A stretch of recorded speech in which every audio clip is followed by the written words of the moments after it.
avons été très, très étonnés, très, très déçus du discours du Premier ministre qui nous a présenté une analyse de la situation de la France qui ne correspond pas du tout à ce que nous vivons sur le terrain, où il a été présenté une situation idyllique, très positive, et où l'État a tout fait et où les régions et les collectivités locales ne sont intervenues qu'à la marge.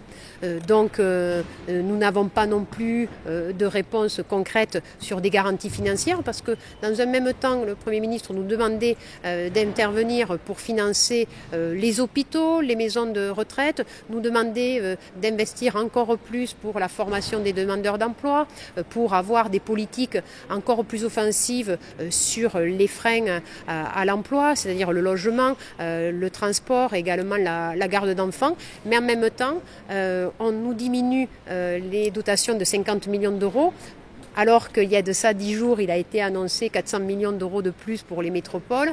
Et en même temps, on ne connaît pas le système de péréquation qui va être appliqué entre les régions. C'est-à-dire, donc, nous avons une certitude sur une baisse des dotations et aussi une incertitude sur la répartition de la péréquation de la TVA entre les régions.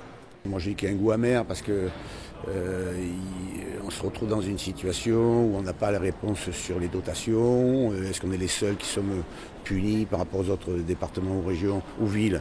Bon, ça c'est quand même quelque chose qu'il faut éclaircir.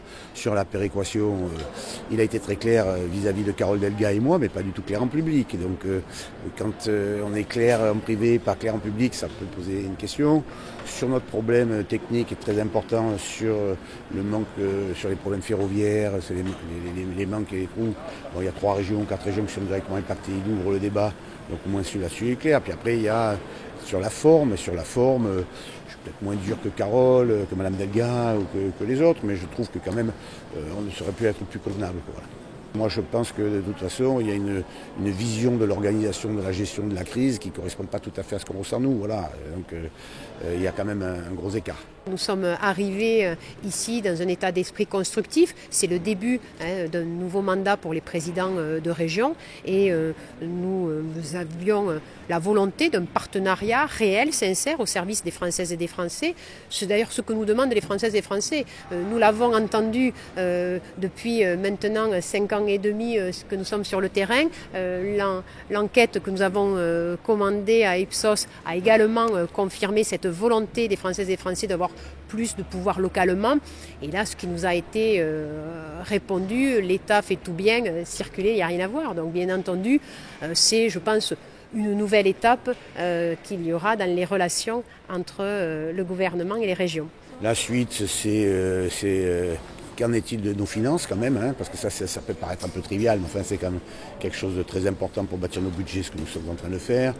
2, est-ce qu'on est les seuls à être en difficulté ou est-ce que les métropoles, les départements et les autres collectivités sont bien traitées, ce qui quand même serait absurde.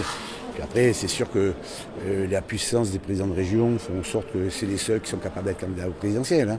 Et donc, est-ce qu'on nous fait payer aussi? Ça sera encore un autre débat.